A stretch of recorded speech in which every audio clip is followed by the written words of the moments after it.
All right, let's just jump right in. We have a lot to go over. Perhaps I'll say something about grades later after lecture, but we have a lot to start off. So we're just going to continue where we left off. Last time we were talking about magnification, angular magnification, and lateral magnification.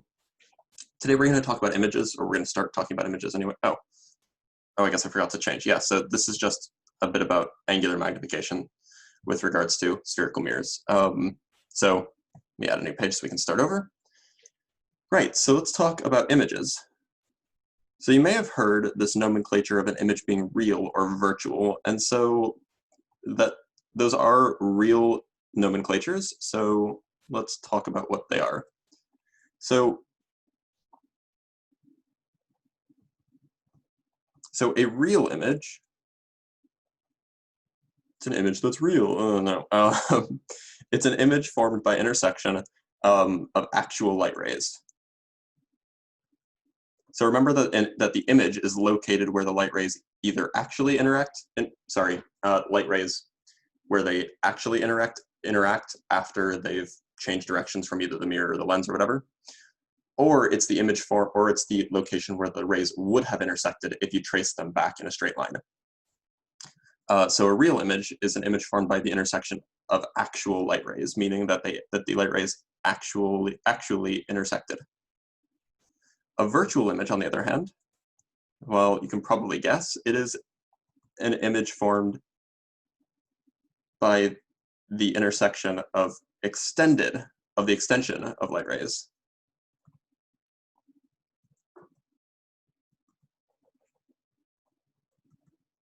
Meaning, if the light rays never actually intersect, i.e. you have to trace them back using the ray tracing thing and then they intersect somewhere else, then that would be a virtual image.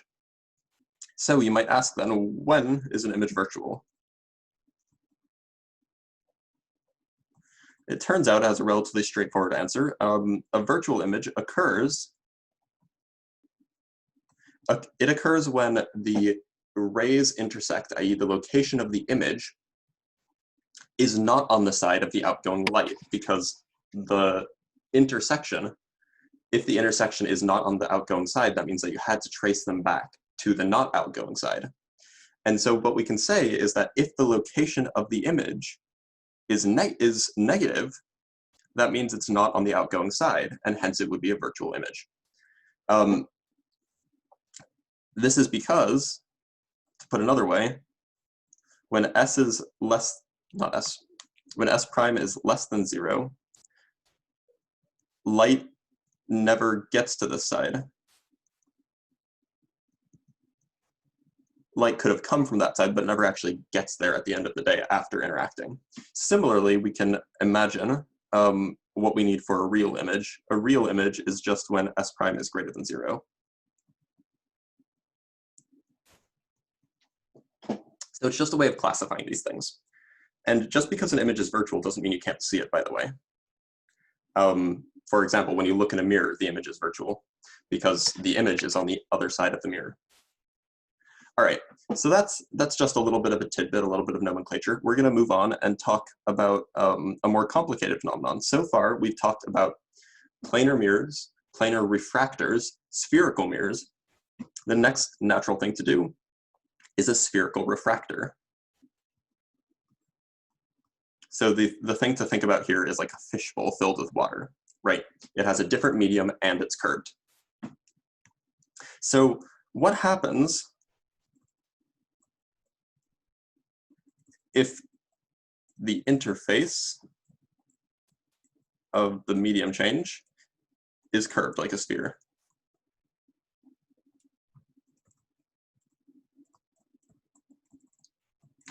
So in the fishbowl example, imagine like one of those round fish bowls like people used to have, rather than like fish tanks like people have nowadays.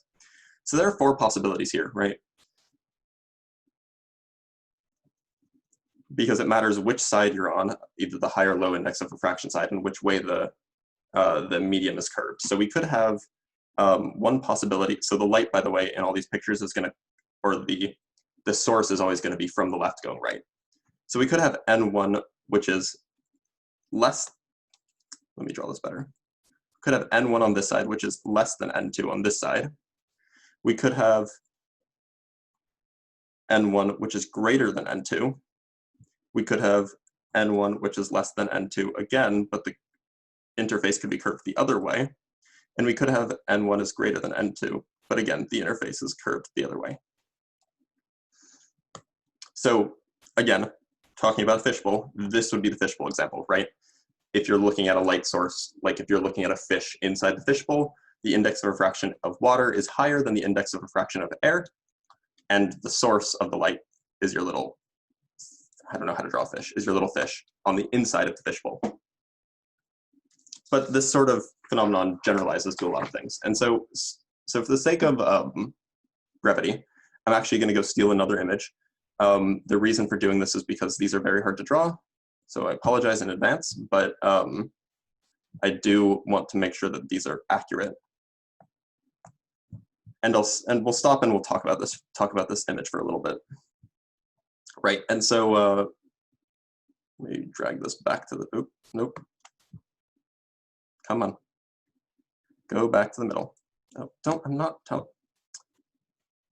you hate when you have technical difficulties?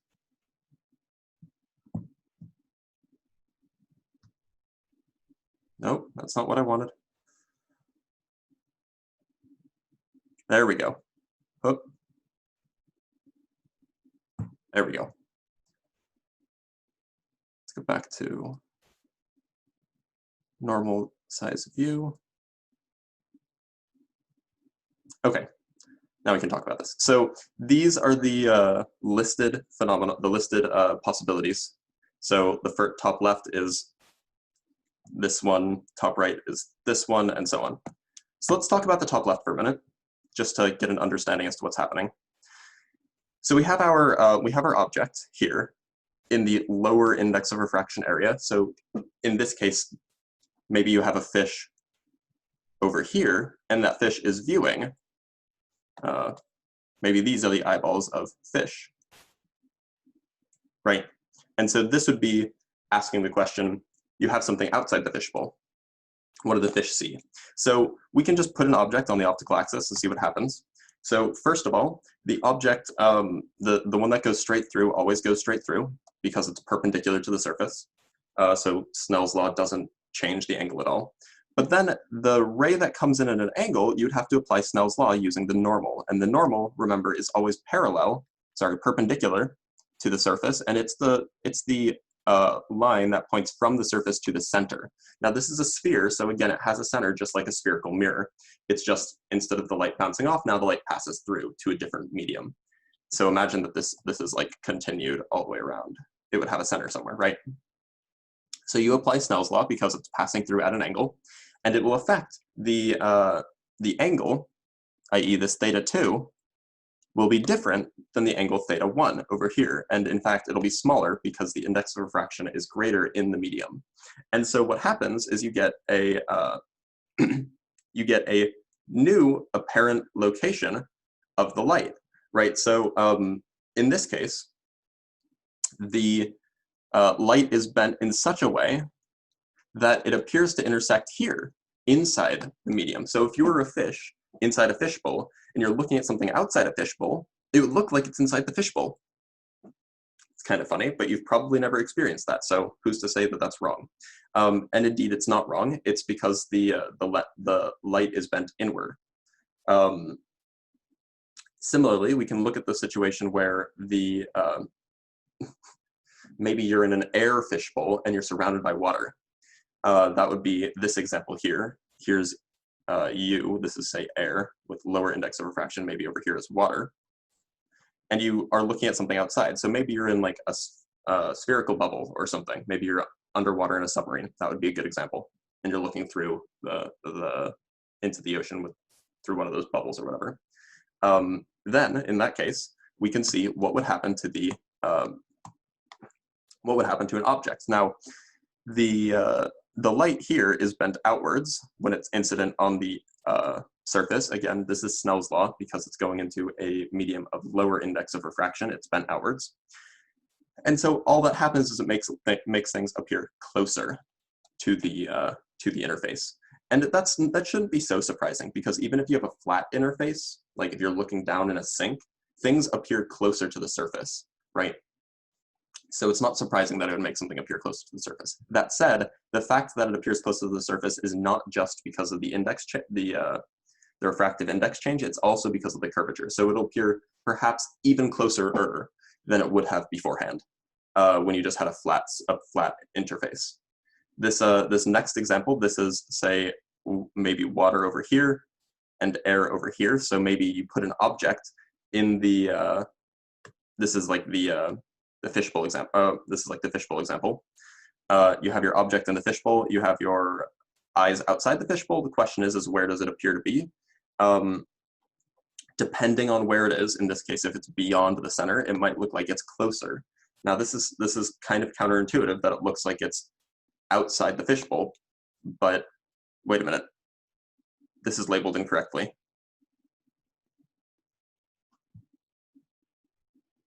Yeah, this should be S prime here, not S. Yeah, sorry, that's labeled incorrectly. But it looks like that the object would appear outside.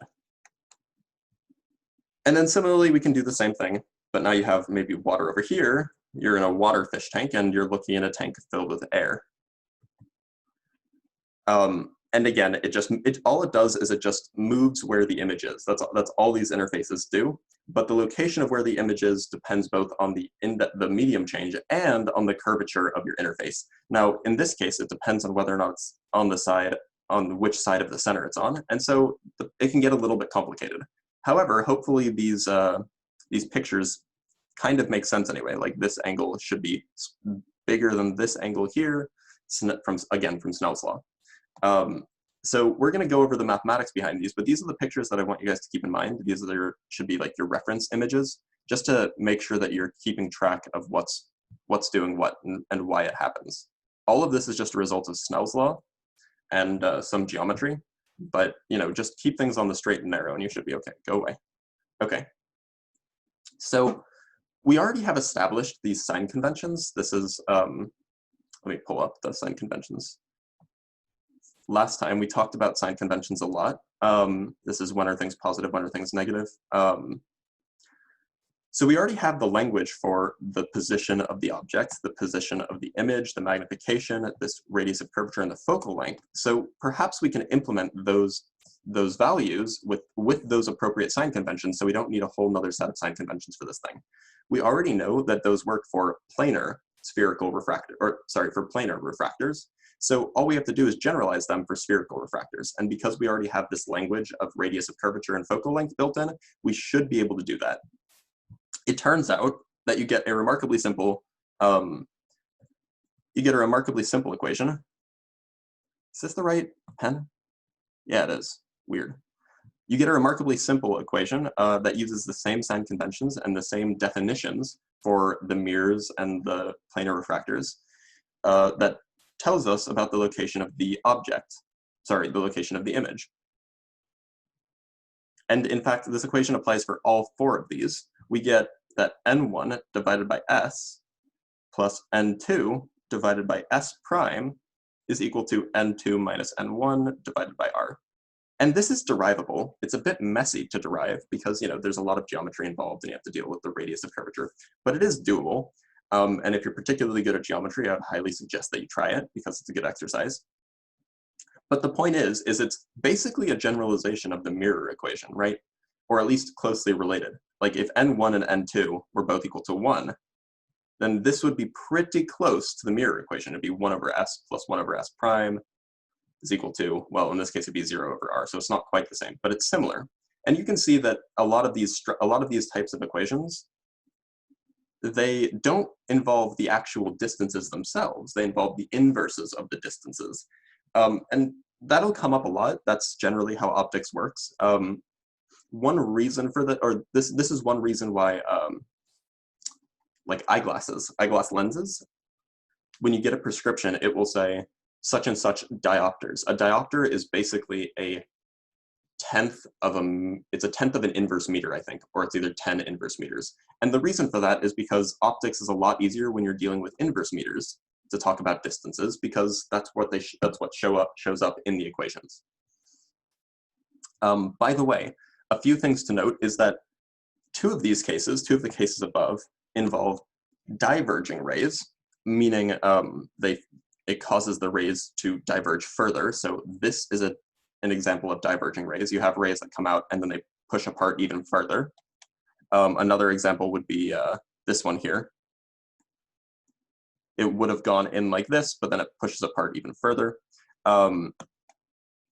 Those are both diverging cases. And then over here you have two converging cases, meaning that these would like focus light towards a point rather than bending them away from a point. But the same equation applies for both. You just have to use the appropriate sign conventions. Keep that in mind. Sign conventions meaning, oh, and by the way, just to be clear, the sign conventions, when we say outgoing side, now the outgoing side is the side that the light ends up on. It's the blue side, rather than the same side for mirrors, right? Remember that the outgoing side and the incoming side were the same side when you were talking about mirrors. For interfaces, it's the other side because that's the light passes through. So when we say that something is negative, say we say that S prime is negative, that would mean that it's not on the outgoing side. It means that it's on the incoming side. It's on the other side from the incoming side. So just keep that in mind. These sign conventions take a bit of time to get used to, but if you apply them appropriately for all of these equations, you'll be in the clear.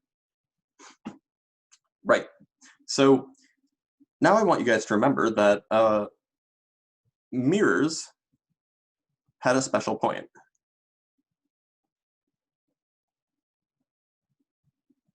This was called the focal point. This was where light would go if you sent light in that was parallel to the optical axis. This is focal point. This was the where parallel rays converge to.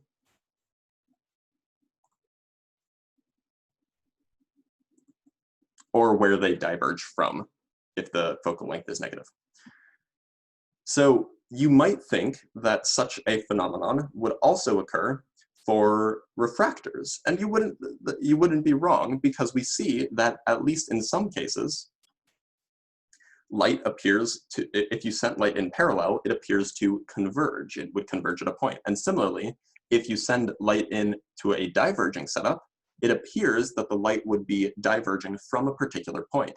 So all we have to do is we have to figure out where parallel rays would converge to. So how do we do this?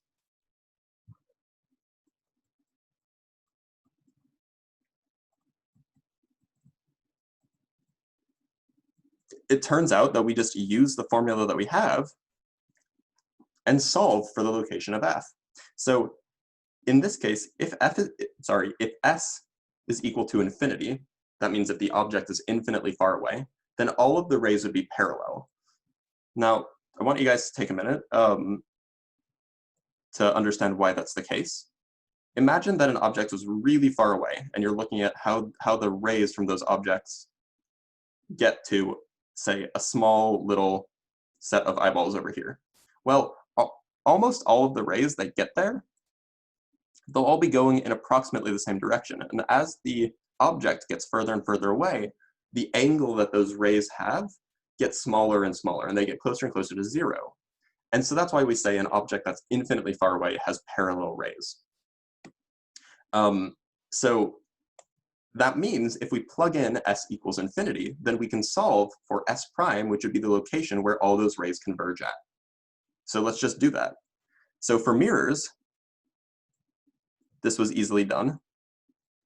1 over infinity, don't yell at me, this isn't a math class, plus 1 over s prime equals 1 over f, implied that the light rays converged at the focal point. So we just want to do the same thing, i.e. the image is at the focal point. So we want to do the same thing for the refractor, and that'll let us solve for the focal point.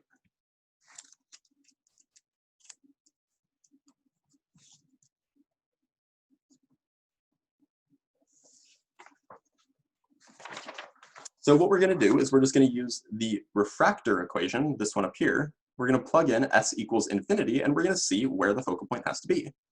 So what we have is we have n1 divided by infinity. Again, don't get mad at me. Plus, and now we know the image is supposed to be at the focal point, so this will help us solve for s. solve for f, plus n2 divided by f equals n2 minus n1 divided by r. And so after doing some algebra, we find that f is equal to n2 divided by n2 minus n1 r. By the way, notice that the focal point is infinitely far away for a refractor that has two of the same indices of refraction. That shouldn't be surprising. If you have two media that have the same index of refraction, there is no bending that occurs. There is no interface at all. And in that case, parallel rays are just going to stay parallel forever. So the only place they will focus is infinitely far away. And that's because they started from a point source that was infinitely far away, right? Furthermore, if the radius of curvature is infinity, that would mean that it's a sphere with a large enough radius of curvature gets more and more flat, right? So that would mean that that it behaves like a flat interface. And because flat interfaces don't change the location, or rather don't focus or defocus light, because of Snell's law, if you send in parallel rays, they'll stay parallel, again, meaning that they won't focus until they're at infinity. So those are just two checks that the focal point should be infinity when it should be infinity. All right, last thing to check, let's ask about the magnification due to refractors. Magnification.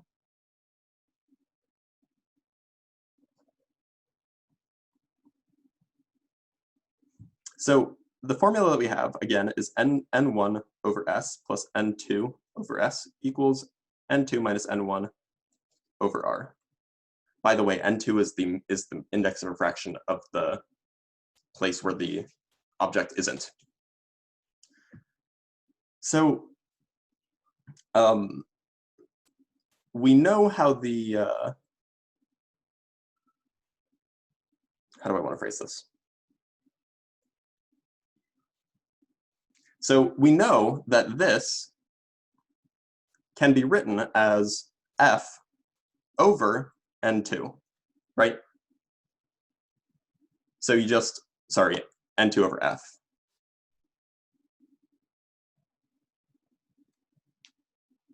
Take the inverse of that and then divide and then multiply the numerator by n2.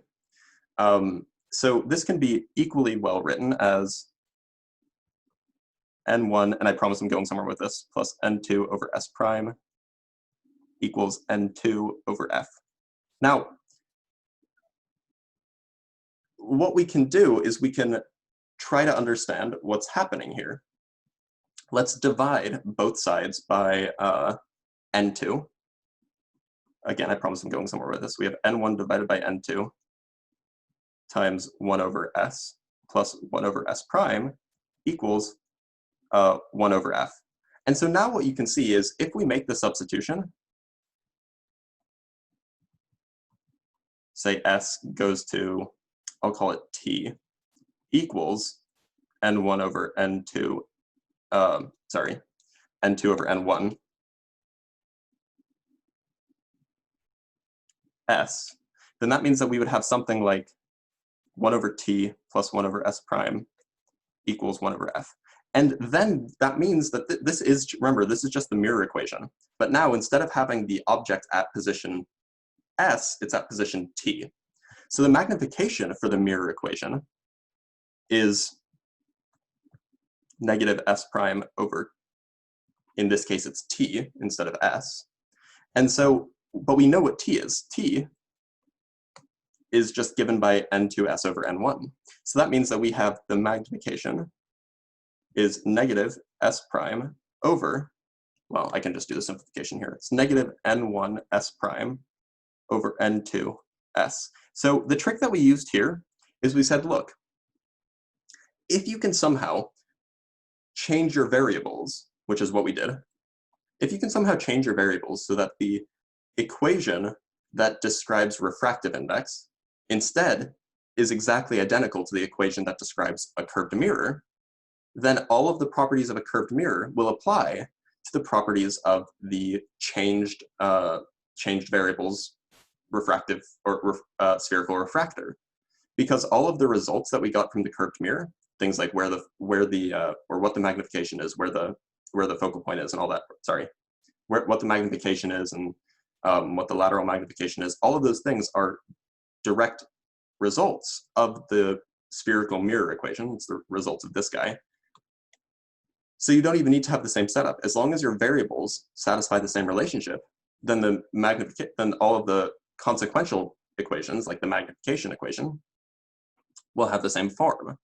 And so we used this fact, and we did some clever substitutions in order to get the magnification for a spherical refractor in terms of different variables. In particular, we changed the variable of the object's location to a different variable. And then from there, we can just back substitute, and we get back the magnification for the spherical refractor in terms of the original variables. So it's a neat trick, and that's a kind of thing that you should be looking to do when you don't understand something more complicated. If you have something similar, and the reason I pointed out that it's similar, remember I pointed out that it's similar here, that it looks a lot like the mirror equation.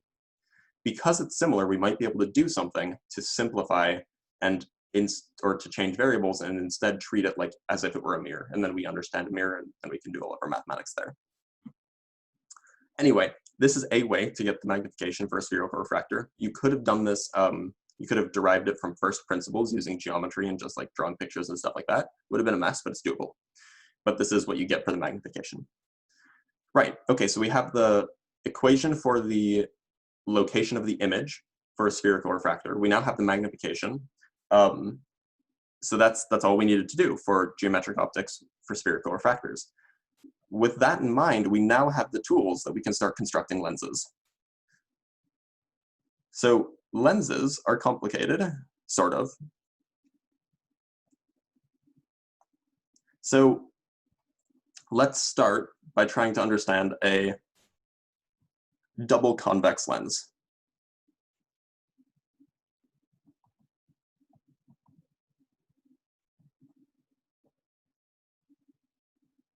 So that's the standard lens. It's the lens that's convex on both sides. So remember, concave means it curves inwards.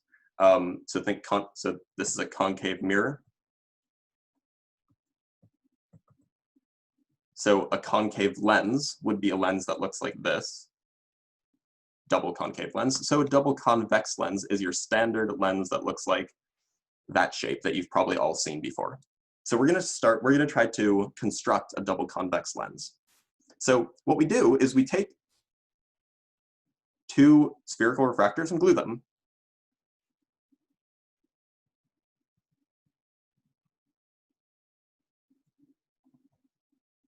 We literally just glue them together. Maybe not literally, mathematically we glue them together. So one of your spherical refractors might look like this. So you start off with N1 is less than N2. We're going to assume that N1 in this case is going to be, the outside is going to be air. So we have light coming in. And then maybe you have air here and you have glass here. And then we glue these two things together with another one. But this time that would be a concave spherical refractor, where the index of refraction here is greater than the index of refraction here. So again, N1, so in this case, again, this is still air, this is still glass. So the N1 in this case is larger than the N2 in that case. By the way, if you look back in your notes, both of these cases are converging. Remember I talked about how two of them were diverging, two of them were converging. The case where N1 is greater than N2 and it's curved this way, that was converging. And similarly, when N1 is less than N2 and it was curved the other way, it was also converging. So we just take two converging spherical refractors. Maybe one of them looks like this. Actually, let me just draw a simple example. So maybe one of them looks like this, and then the other one looks like this. And then we lop off here in both cases just to make it thin, and then we glue the pieces together. And if you use optical glue, you could actually do this.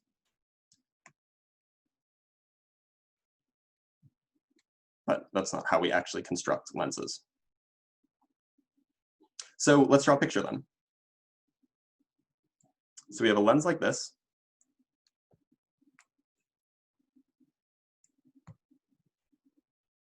So this lens, let me try to make this a little bit more dramatic. So they didn't have to have the same curvature, right? So this lens, or this spherical refractor might have a curvature that's located, or a center of curvature located there. So that would be, let's draw the optical axis. So this would be C2, that's the center of curvature of the second side. This one would have something like a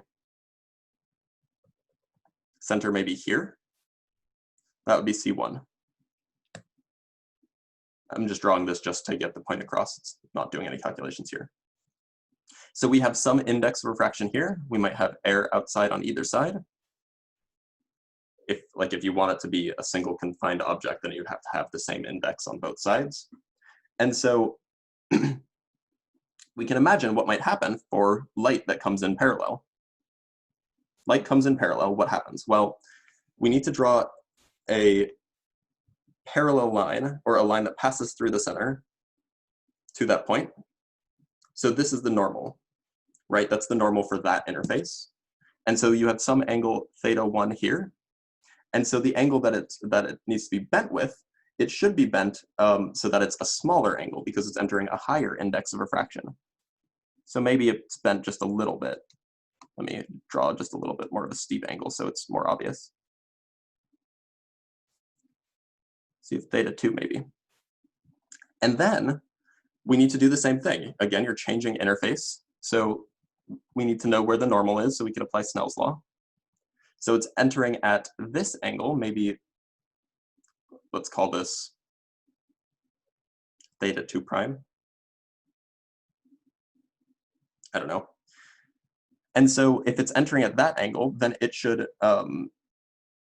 be at a smaller angle again, relative to the, a larger angle because it's going to a higher index of refraction. So whereas it would have gone that direction, we need to have it be at an even steeper angle. Oh. So you would have θ3. So here we have θ1 is greater than θ2, and we need to have θ3 is greater than θ3 is greater than θ2 prime. That's just from Snell's law. And so what we see is we have light coming in parallel, gets bent inwards, and then gets bent inwards again. And so this would be what might be called a focusing lens.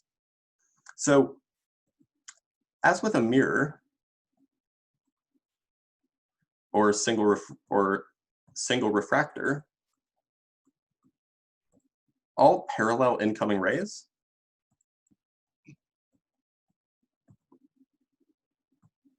intersect at the same point. By the way, this statement is actually an approximation because there's this thing called, this statement is true about quote unquote thin lenses, which we will talk about, or I'll be more specific about later. But the point is once we make that thin lens approximation, all parallel rays do indeed focus at the same point. And so this would be called, that point would be called the focal point of the lens. So it's just the combined effect from the focal point from two spherical refractors. So let me now just draw something with a little bit less detail. We have a lens. I'm going to draw it as symmetric. I'm going to put this dotted line here to indicate the central line. So you might have a parallel ray coming in, bends inwards. Parallel ray coming in through the center, does nothing. Parallel ray coming in, bends inwards. So this point would be the focal point. So by the way, notice that in this example, there were bendings that occur at both interfaces, and that's what really happens in real life. But we can treat lenses as if all the bending happens in a single plane.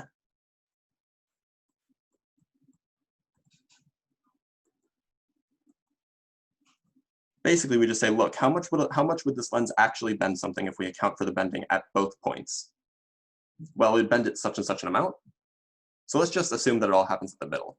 The only reason why these two results are distinct, why this is an approximation, is because the location that the bent ray gets to, and hence the curvature that the ray, or hence the angle that the ray interacts with once it reaches the second interface, depends on how far it travels inside the lens, right? If this is very thick, then this ray that I've drawn in the middle will go down even further, like it'll have, you know, maybe it intersected way over here, and then it would have a different amount of bending depending on where it interacted, where it hit the edge.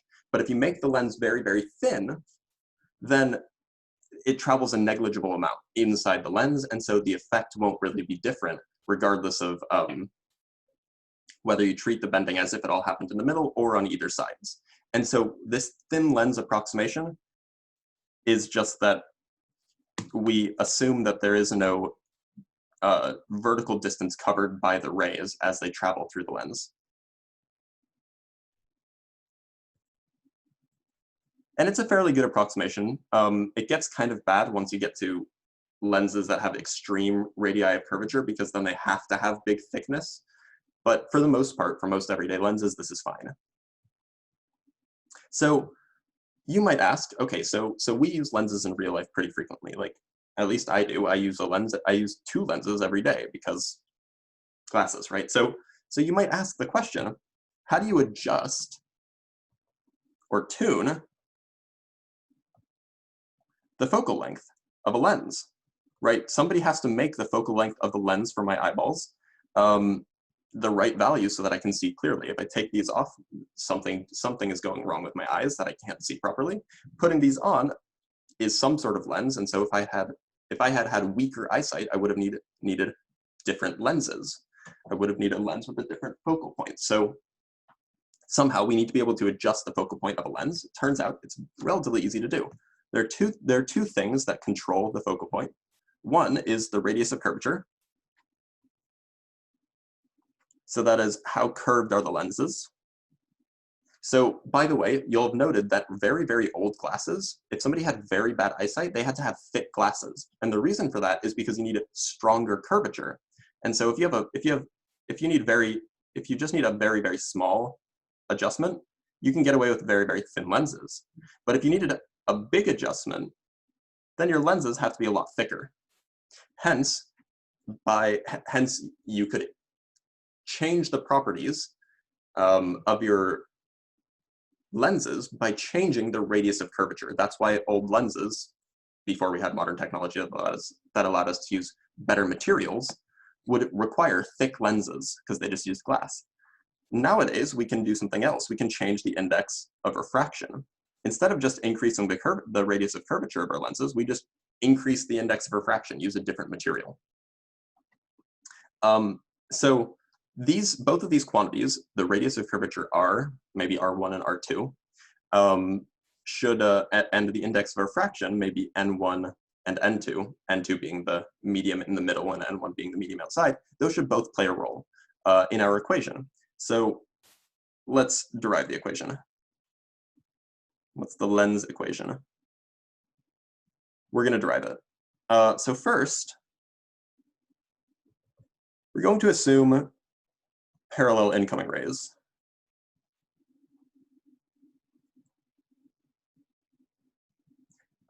Basically, we're going to try to derive the focal length. We'll derive the lens, it's actually called the Lensmaker's equation later. So we're going to assume parallel incoming rays because that means that if we figure out where those rays converge to, then we'll figure out where the focal length is. So we're going to assume parallel incoming rays. We're also going to assume that N1 is just air, i.e. we're using these lenses in air. Lenses have different properties when you use them in different materials, but we're going to assume that our lenses are surrounded by air. So that means using the refractor, this is for the first interface. We have 1 over infinity plus N2, that is the index of refraction of our glass or of our plastic or whatever our lens is made out of, is equal to n2 minus 1 over r. So S is in the air-filled region. Sorry, S prime is in the air-filled region because the lens is thin. The picture here is you have some thin lens, you have some rays like this. Imagine that that part of the lens isn't there. These are going to converge somewhere, if I had drawn this properly, but they're not going to be inside the lens because we're assuming the lens has a very, very narrow thickness. So it'll be in the air-filled region, not inside the lens. So like this distance here, S prime, it's like on the other side of the medium. This is far outside, other side.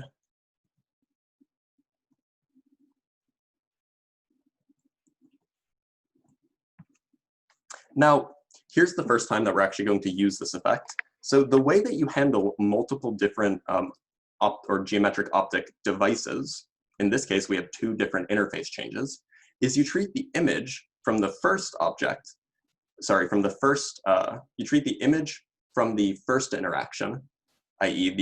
in this case, the image would be here. Treat the image from the first interaction as the object for the second interaction. So in words, we can treat the image from the first interface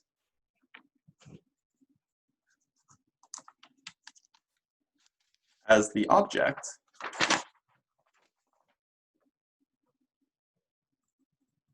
for the second interface.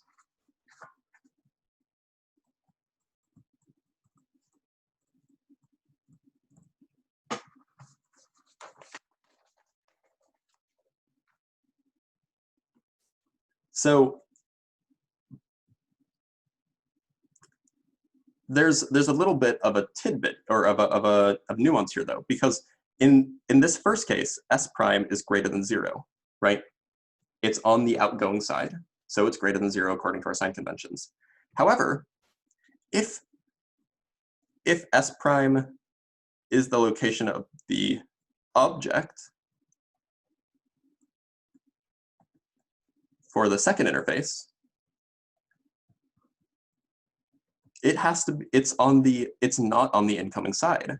So the incoming side is still the left side because that's where the light is actually coming from, and the object is on the other side of the lens. So we actually need to use negative S prime as the object location.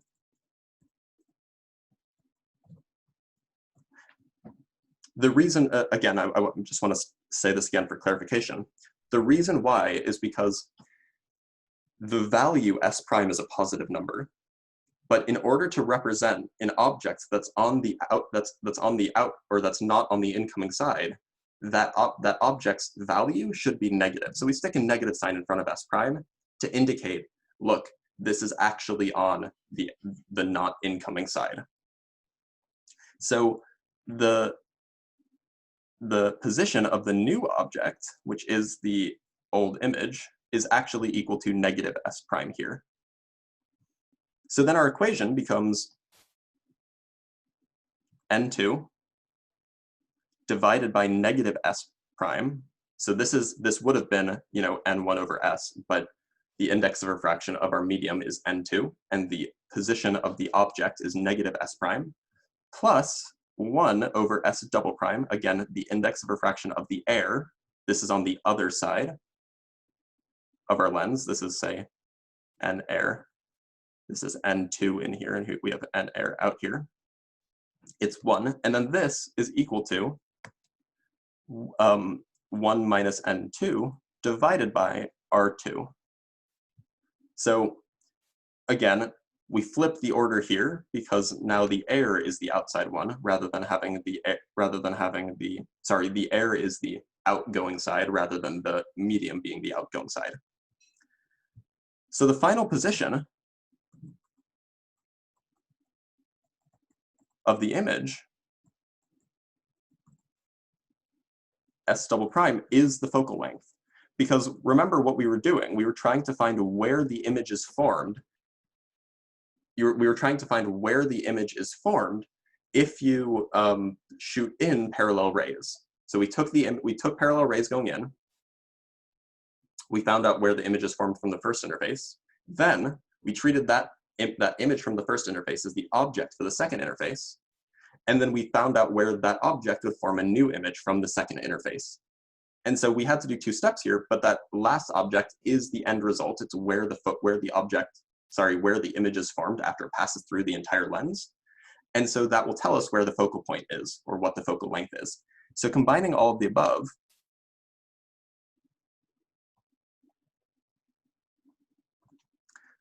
i.e. n over negative s prime plus 1 over f equals 1 minus n. I'm just using n instead of n2 now, equal 1 minus n over r2. And so this equation becomes negative n minus 1 over r1 plus 1 over f equals 1 minus n over r2. I'm just saying what we knew about s prime using that fact that it was equal to this, or rather this here, and doing some simplification. This yields the equation 1 over f equals n1 minus, or n minus 1 times 1 over r1 minus 1 over r2. This is what's known, let's make that a better box. This equation here is what's known as the Lensmaker Equation. So basically this says, look, choose your material for your index of refraction n. Maybe it's glass, which has like an index of refraction of like 1.5 or something. Then you have to shape the curvatures, R1 and R2, such that, like, if you're looking for a specific focal length, you have to shape your curvatures, R1 and R2, so that you get the appropriate value. Keep in mind, R1 and R2 are not both positive. They have the appropriate sign conventions. So if the center of curvature for one of the sides is not on the outgoing side, then it's negative. So for example, you could have R2 be negative and R1 be positive, in which case you could get a focal length that's very, very, very close to infinity. If R2 is negative and R1 is positive, then you would get a focal length that's positive. The point is you can adjust R1 and R2 and n all independently to change what your focal length is. So let's go over a few examples.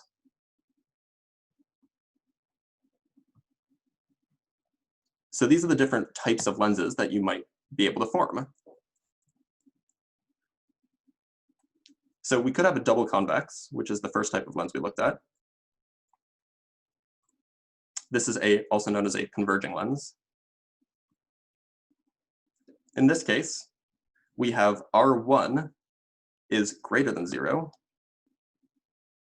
and R2 is less than 0. Now, why is that? Well, R1 is the radius of curvature of the first lens, so R1 is associated with this guy. R2 is associated with this guy. So the center, this distance is R1, and the center is on the outgoing side, so it would be positive. However, the center for R2 would be this distance, and that's not on the outgoing side, hence R2 should be negative. We also have the double concave. This is also known as a diverging lens. You can probably guess what you need for R1 and R2 in this case. It's basically just the opposite lens. Sorry, it's not a great drawing. Here we would need R1 is less than 0 and R2 is greater than 0. Then there's also these things called meniscuses. Oh, by the way, we're going to assume that light enters from the left.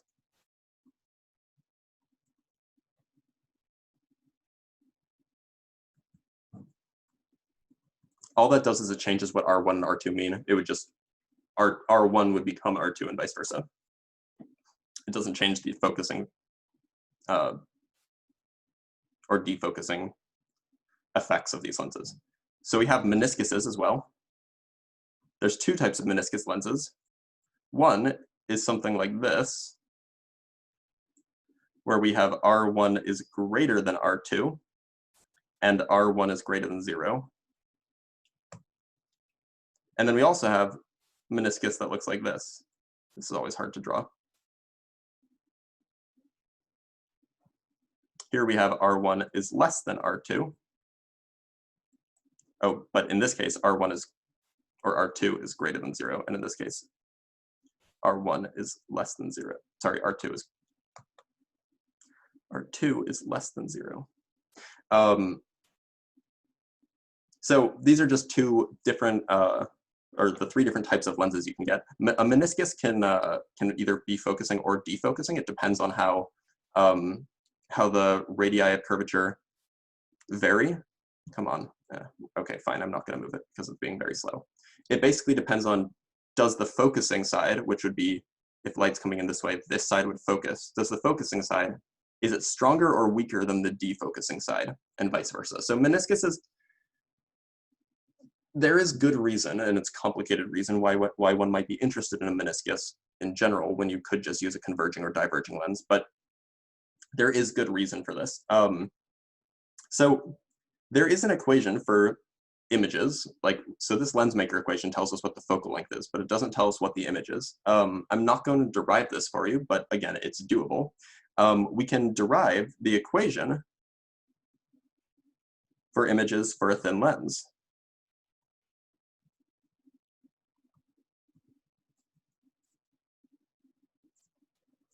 In fact, it's the same as it is for mirrors, which is why that was a useful exercise to derive it from mirrors. It's the same equation, 1 over s plus 1 over s prime equals 1 over f. This is the thin lens equation.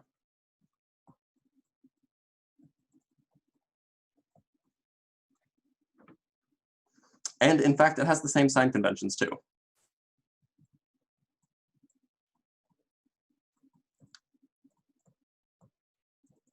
So, by the way, lenses work both ways, right? You can shine light in through either end. So typically you'll see the focal point for a lens be actually 2 focal points, and which can make things a little bit. Actually, let me just give a little bit more detail here. Note that f is greater than 0 for converging. F is less than 0 for diverging.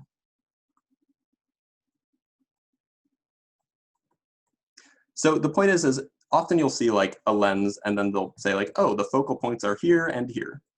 So the sign of the focal length, whether it's positive or negative, depends on the direction that the light is coming from, which focal point you choose. So if the focal point, if light is coming from the left, then the positive focal point would be on the outgoing side, and the negative focal point, if this was diverging, would be on the incoming side, not the outgoing side. But this lens still has a focal point over here. It's just this focal point would be associated with that light. This focal point would be associated with that light. So even though a lens has 2 focal points, there's only 1 focal point that's relevant for a given light direction. So I just want you guys to keep that in mind. It is an important point to make. So great, we have equations. Now, the other thing that we did when we talked about mirrors is we did principal rays. We did ray tracing. So we can do the same thing for lenses. So again, I'm going to pull an image from the old lecture notes, or my old lecture notes. Scrolling, scrolling, scrolling, here it is. So unlike for mirrors, mirrors had 4 principal rays, and that's because you had light passing through the center. For lenses, light doesn't pass through the center. Light doesn't pass through the center of the radius of curvature. It passes through the center of the lens, of course. So we just have 1 fewer principal ray. Oh, why is it scrolling? Stop. Stop. Okay, now it's way too big. Okay, hold on. Let me attach my keyboard and fix this.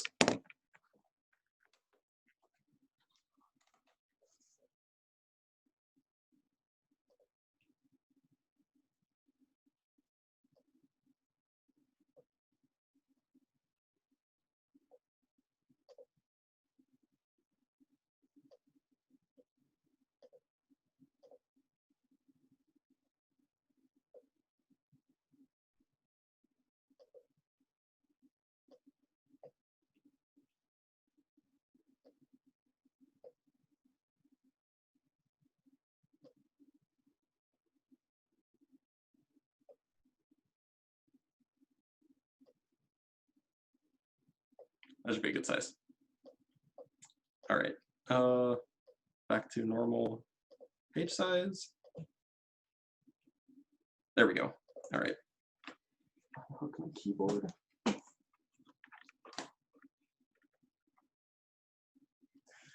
All right, there we go. Sorry about that. Right, so this is the same sort of diagram that we had for mirrors, but now it's just a little bit different, and we have one fewer ray for lenses. So again, we have red. This is the object. And so let's think about the rays that we can have. We can still have a ray that's parallel to the optic axis, and we still know where that one would intersect. By definition, parallel rays intersect at the focal point. So we would draw our ray starting from the top of our object, parallel to the optical axis, and then we know that it has to redirect to pass to the focal point. Next, we can look at a ray that passes through the center. Now, when it passes through the center, we would expect that it's just completely unaffected. Now, this is a small angle approximation. Really, what would happen is it would bend a little bit inside. It would bend towards the center inside, but then it would bend away from the center once it left. So in the thin lens approximation, it's completely unaffected because it enters and leaves at the same height. And so it enters and leaves with basically, to explain better, it would enter with some angle, be deflected maybe to be almost straight, and then it would exit with the same angle because it entered and exited, basically because these angles are going to be the same. So then these angles would be the same. So that is, the ray is unaffected passing through the center. And then we have the last ray that should pass through, if it passes through the focal point on the other side, then it should exit parallel. That's just because lenses are bilateral, like they work both ways. So if a ray had gone this way, it would pass through the focal point. So a ray traveling in the opposite direction would do the same thing. This is a lot like the fourth ray, or the third ray, I think, for the principal rays for the for a mirror, except now we have a focal point on both sides. So for the third ray, you use the focal point on the other side, or you use the focal point that's not associated with your side. The same phenomenon occurs for diverging rays, except instead, for diverging lenses, except instead, if you're doing your third ray, you use this focal point. You draw it as if it were going to pass through there, and then it comes out parallel, so it would be diverging. Yeah, this is always true. Like, basically all we're going to do is the thin lens approximation here. And the reason we do that is because thick lens approximations are very, very bad, or thick lens calculations are very, very messy. And yeah, they get very, very complicated very, very quickly. I don't know why this is so far over. Let's just zoom out a little bit, maybe. Right, there we go. Okay, so at this point,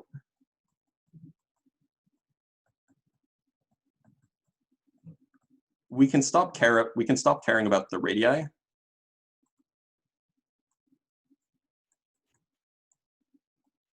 The radii of curvature, that is, and focus, tish, on focal lengths. So basically, once you have the lens built, the radius isn't changing, so it just has a focal length. And it's easier to characterize the focal length of a lens than it is to characterize the radius of curvature. So just like how we rewrote the mirror equation in terms of focal length, we can do the same thing for the lens equation. So the thin lens equation, again, recall, let's actually zoom in again because I think that what's going to happen is it's going to be locked off. Good thing I am not giving you guys these notes. I'll be giving you the actual lecture notes. The thin lens equation, recall, is 1 over s plus 1 over s prime equals 1 over f. So that means that s prime is equal to 1 minus f minus 1 over f minus 1 over s inverse. And so if we're talking about a converging lens, we have that f is greater than 0, So we get the following effect. So basically, we're trying to understand what happens to the focal point or to the object when we have a converging lens. So if S is greater than F, that would imply that S prime is greater than 0. Hopefully that makes sense.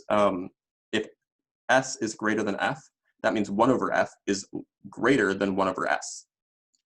You have a bigger number in the numerator, sorry, in the denominator means a smaller number overall. And so that would give us a positive S prime. So this is, stop it, this is a real image. So in this case, we have, say, S is further away, the object is further away than the focal point on the incoming side. If we have S is less than F, i.e. it's closer in than the focal point, that would mean that S prime is less than 0. This forms a virtual image. So this case would be, this is inside, is the word that we would use, the focal point. So it's between the focal point and the lens. What about diverging lenses?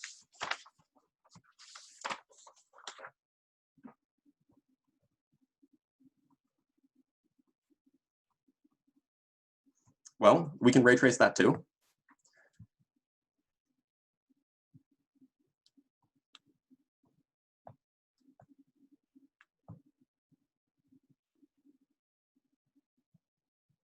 Just put this here. So again, let's look at these rays. So the first ray, parallel to the axis. Now we know that the diverging lens has a negative focal length. So we have to use, so at any time that you would have used one focal point for the converging lens, you have to use the one on the other side for the diverging one. So the parallel ray comes in, and then we have to figure out what direction it goes. We have to treat it as if it would go back to the focal point. This focal point is like the primary focal point for a diverging lens. That's because the focal length is negative. So we would trace it back to the focal point, and then it comes out diverging. One way to remember this is just remember that diverging lenses means that the light spreads outwards. So if it were to go to this focal point, that wouldn't be going outwards at all, that'd be going inwards, and it'd be converging. So that's our first parallel ray. Our second parallel ray goes through the center and is unaffected as before. And our third parallel ray, this goes towards the focal point, but again, we have to go towards the focal point that's on the opposite side. So in the converging case, it went through the focal point for the third parallel ray and then came up parallel. So for the diverging case, it doesn't go through this focal point, it goes through the focal point on the other side, well, at least it tries to go through the focal point on the other side. But instead, it's refracted to go parallel. So it would have gone through this one, but it doesn't because it passes through the lens. And so what's the result? The result, at least when the object is further away from the focal point, outside the focal point, you get a smaller object that's closer. Sorry, a smaller image that's closer. So you might say, oh, well, if S is greater than negative F or F is less than negative F, it doesn't actually quite work, that you don't get real or virtual images for the different scenarios for S. In fact, as before, we have S prime is equal to 1 over F minus 1 over S to the negative 1. And so in this case, F is negative. S is positive. We're assuming that it's on the incoming side. And so that means that S prime is always less than 0. And so diverging lenses, at least for single lens setups, always produce virtual images.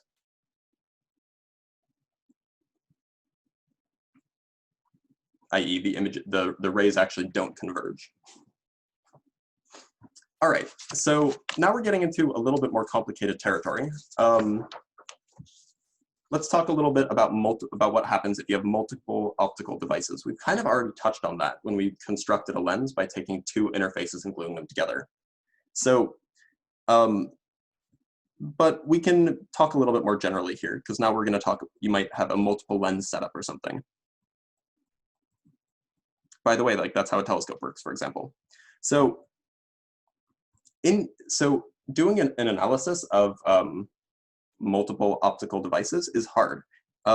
In general, it's hard to ray trace if the devices are too close. And when I say devices, I mean like lenses and mirrors. And the reason for that is because it doesn't actually let you, if the devices are too close to each other, then the mirror or then the objects might not be in the appropriate spot. And it's not quite clear how you would ray trace when the object is not on the incoming side. So instead, what we do is we just follow our nose. We use the equations. You just treat the image from one optical device as the object for the next optical device.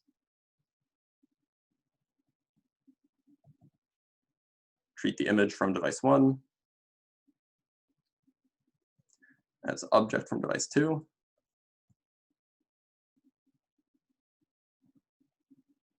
Etc. And then you just account for the appropriate sign conventions. So just like we did for the two interfaces to construct a lens, you have to learn something like, where is the image from the first object relative to the second object? Is it on the incoming side or the outgoing side? Because then you'll have to change. You may or may not have to introduce a negative sign for your object for the second device, for example. Now, just as a quick aside, not all light that passes through device 1 makes it to device 2.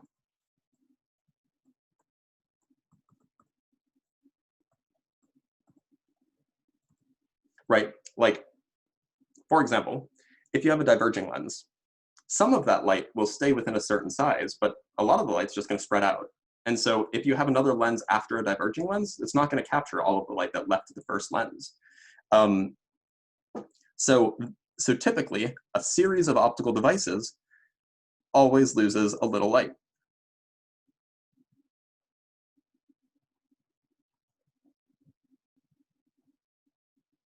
So you can't get 100% efficiency optical devices, just generally true. As another aside, you can ray trace multiple optical devices if the devices are sufficiently close. Sorry, sufficiently far.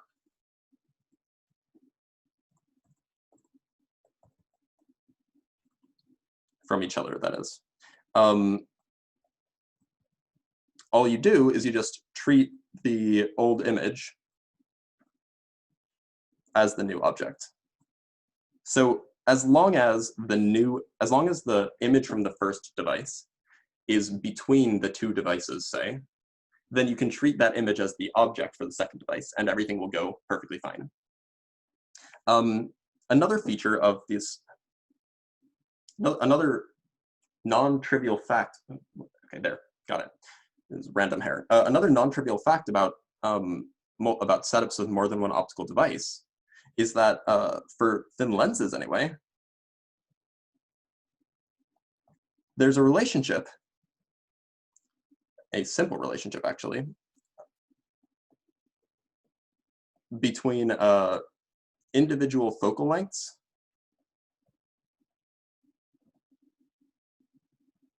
and the focal length of the whole system, the total focal length. That is, if you treated the whole system as just a single thing, that if you shine parallel rays in one direction, where do they go? There's a relationship between the focal length of the whole system and the individual focal lengths. And it turns out it's relatively straightforward. It's something like 1 over f1 plus 1 over f2 plus ... plus 1 over fn is equal to 1 over f total, which is kind of nice, right? So that basically takes us through to the end of optics. I just want to do a quick summary here, so then you guys have a simple table that you can use as a reference. Wow, we're finishing early. I did not think that we had finished early today. We had a lot to go over. So just as a summary, maybe we can do some examples after this.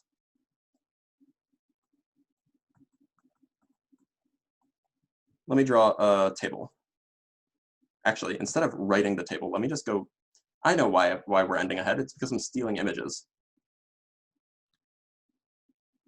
Let me nab this. Put it here just so then it's not surrounded by stuff. Typically, I would have to be drawing these things, and so it takes up a lot more time.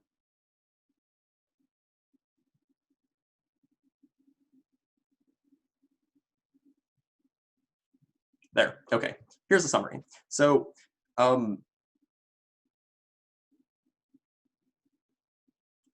first, we have three different types of things. We have reflectors, refractors, and lenses. So reflectors are mirrors that are either curved or not. Refractors are interfaces that are either curved or not, and then lenses are just what they are. So we talked about this yesterday. A reflector we can relate the image here to its, or the location of the image and the location of the object to its radius of curvature. And then we can relate the focal point to the radius of curvature to simplify that equation. We can replace the 2 over r with 1 over f. And so that leaves us an equation for the images. That is just a relationship there. And then there's a formula for the magnification from said mirror. It's just negative s prime over s. We can do the same thing for refractors. It took a little bit of work to get the magnification and the location of the images, but at the end of the day, we have a relationship for images in terms of the radius of curvature. We have a relationship between the focal point and the radius of curvature in the middle here. And then we can rewrite our formula for the images in terms of just the focal point. N1 over f, N2 times 1 over s plus 1 over s prime equals 1 over f. And then again, we get a relationship for the magnitude. Now, we don't really have a relationship for the images in terms of radius, we don't have a relationship, in terms of radius of curvature. It's just not derived that way. I mean, you could, but we didn't do it because it's a mess. So I basically just gave you the formula for the images for a lens, but we also got a formula for the relationship between the focal point and the radius of curvature. And then because it has the same structure as the formula for the reflector, it has the same magnification formula. So all of these are kind of your bread and butter for optics types problems. And so if you had a whole bunch of these things in series, one would, in principle, just go find the right equation.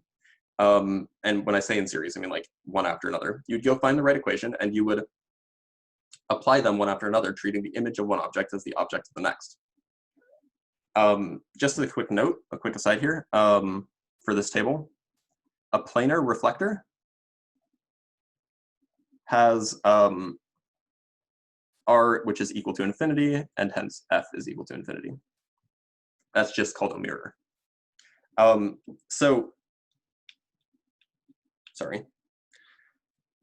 So there are a whole bunch of examples of things that you can do with lenses that are useful. Let's talk about a simple example. So the simple example that I want to talk about is called a simple magnifier. So this is also known as like a magnifying glass or a magnifying lens. So recall that M, this is lateral magnification, is not equal to the angular magnification. And if you guys ever played with magnifying glasses, I know I did when I was a kid. I would like light leaves on fire and stuff in my backyard, or at least attempt to. It's actually really hard to do. We know that magnifying glasses like actually make things look bigger. It's not just enough to make it like appear.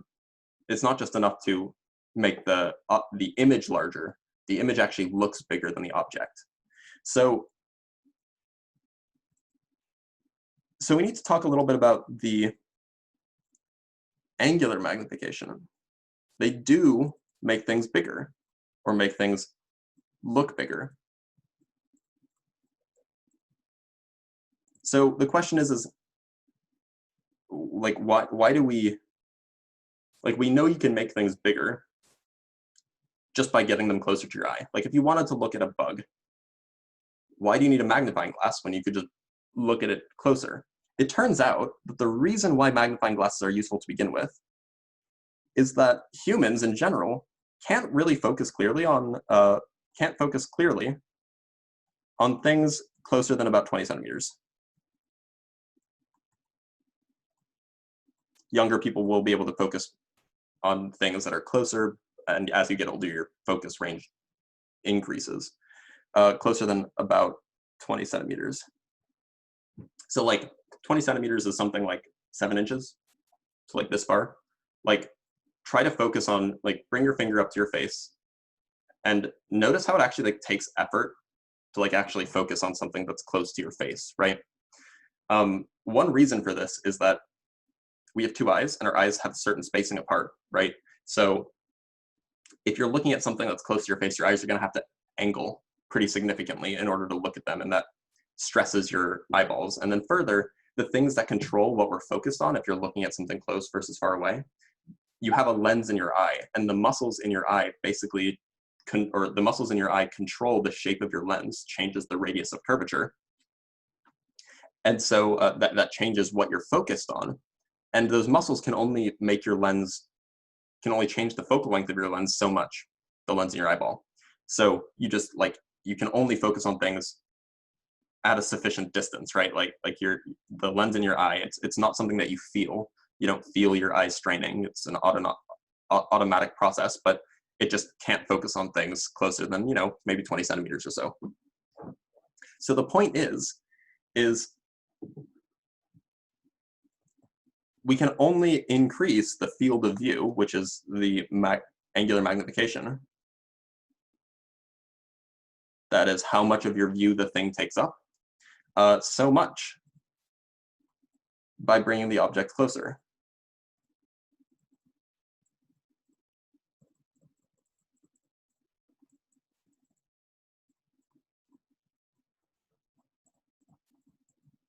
Like in principle, if we could focus on things arbitrarily close to our eyeballs, we could just put a bacteria on our eyeball and we'd be able to see it, or something like that. The point is the resolution at which we can see basically depends on, the resolution that we can see at is fixed, right? You may have heard somebody say like 150 megapixels or something is what the human eye can see.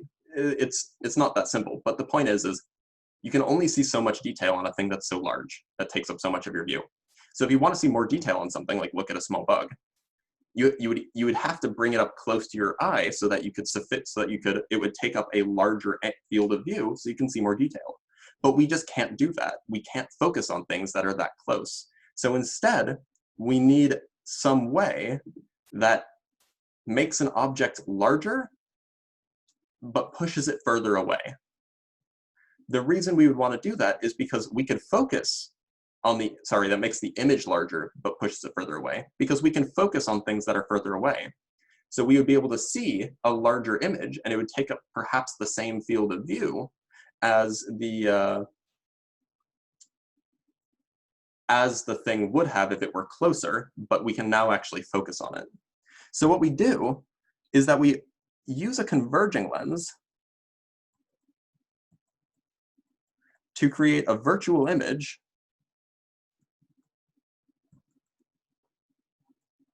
that's further away, but larger.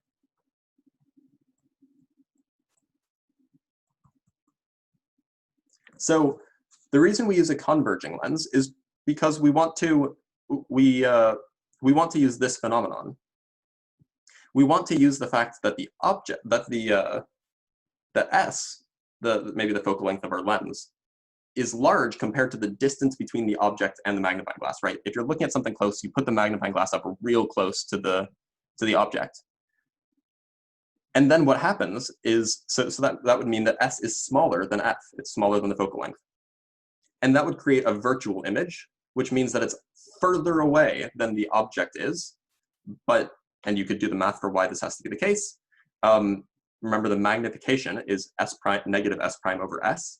So if S prime is further away than S is, has a greater magnitude, then the object gets larger. So by putting the object inside the focal point, it creates a further away but larger image. And then we can focus on that image. So let me show you another diagram.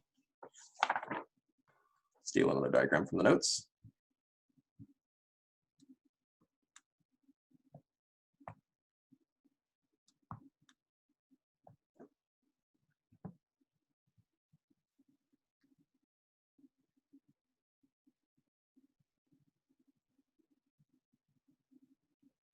That's good enough.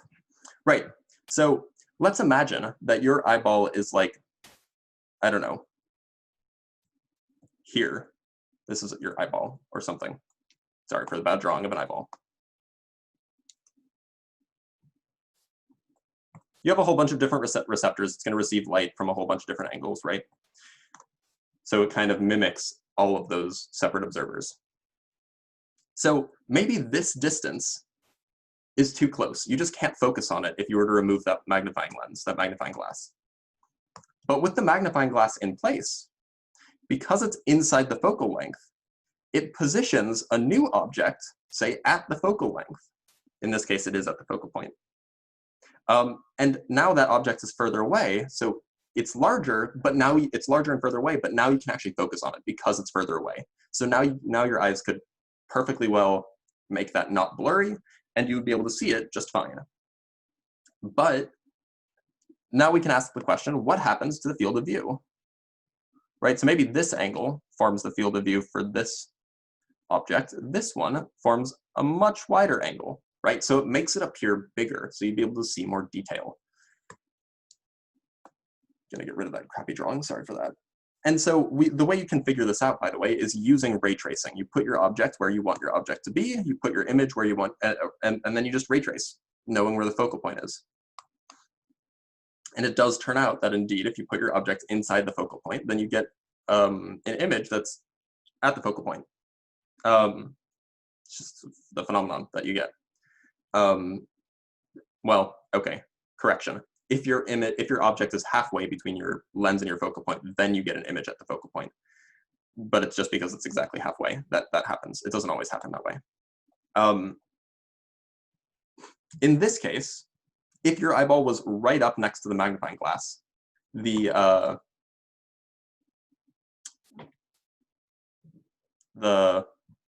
let me write it. In this case, the angular magnification is 1, but we can increase m theta because, or sorry, how do I want to phrase this?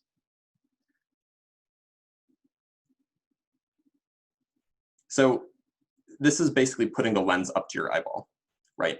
But the point is even though it doesn't actually increase angular magnification, we can increase the angular magnification. I'm just going to say this instead of writing it out. Put the eyeglass or the magnifying glass at your eyeball. Without the magnifying glass, you could have, even though the angular magnification doesn't change, your eye just can't focus on something that's right up next to your eye. But with the magnifying glass in place, it doesn't actually make the thing appear bigger, but it makes it further away so you can focus on it, even though it doesn't actually increase the angle that it produces. And this is what makes magnifying glasses useful.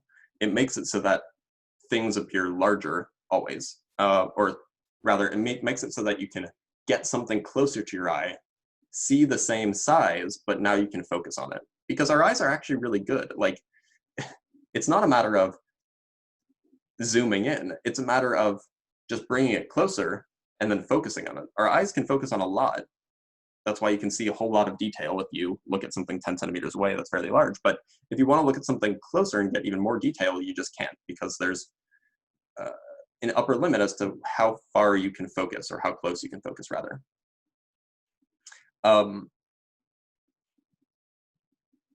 Now, that's how a magnifying glass works. A microscope or a telescope works sort of differently.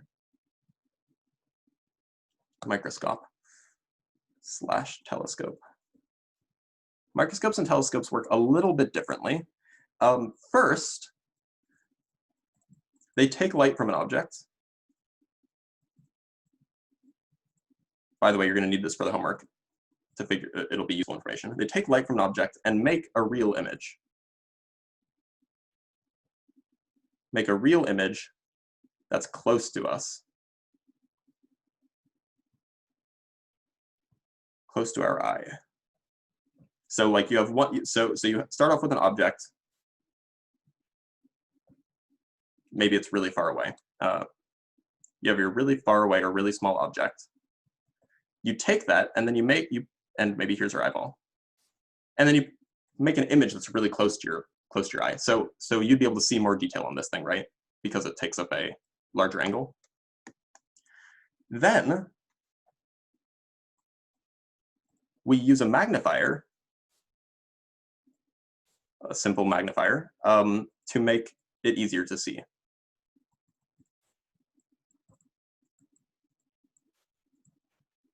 So we take this object and we get our first image, but we can't actually focus on that image because it's too close.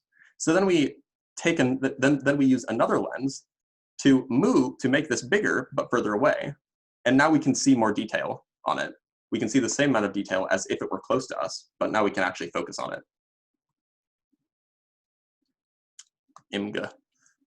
Image 2. So that's how a telescope works. Basically, you take something that's very, very far away and but perhaps very large or something, or just something that is too far away for you to see. By the way, this would work just as well for a microscope. Like you take a bacteria that is, it's too far away to see. You can't see it from too far away. You couldn't even see if it was on your eyeball either, but neglecting that, you take something that's too far away to see, and then you bring it up really close. In this case, the image might be like inside your eyeball or something. Or it would be inside your eyeball if there wasn't stuff in the way. Right next to your retina, something like that. And then you have your objective lens that takes that image and shifts it further away but blows it up so that you can see it. It works for a microscope, it works for a telescope. They're identical, they just kind of care about different things. Microscopes care about making close but small things even closer, but we can focus on it. Telescopes focus on making far but large things smaller but very, very close, and then blows them up. So that takes us through to the end. I guess I'll field questions here. We have about 10 minutes left about optics, because that is the end of optics. We're done with optics now. I know we only spent like a week on it, but summer courses are the way they are. So perhaps I'll just summarize. So there are two ways that we treat optics. Geometric optics anyway. The first is ray tracing, and ray tracing is fairly easy. It's done with a ruler and a protractor maybe.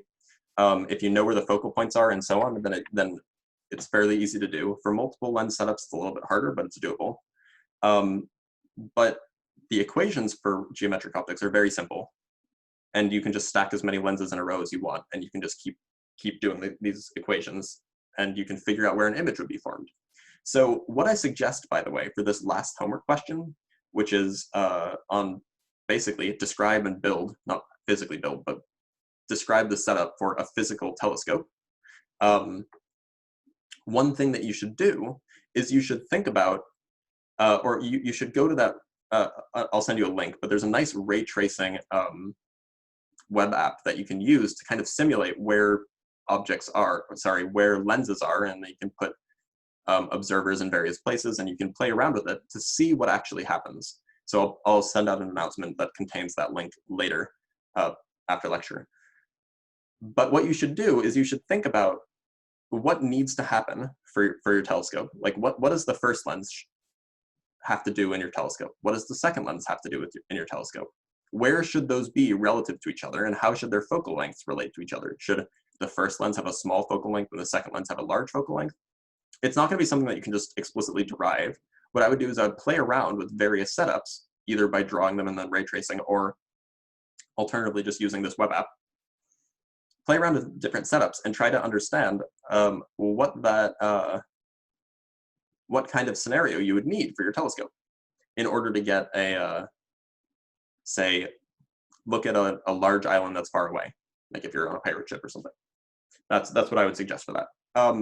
Do your best to not just look at the answer, because there are instructions to build telescopes, but that kind of takes away from the fun of it. And I'll give you a hint right now, that question will not be graded for correctness, but I do want you to spend time on it because it will be graded for completeness.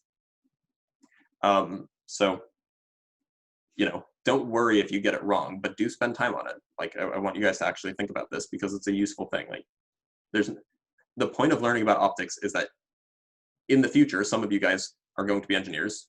Well, you'll probably all be engineers. And one of the things that you have to do as an engineer, one of the things you might have to do is actually like construct some sort of optical system. Maybe it'll be more complicated than just a simple telescope, but you'll have to actually understand how these components work to know where to put them.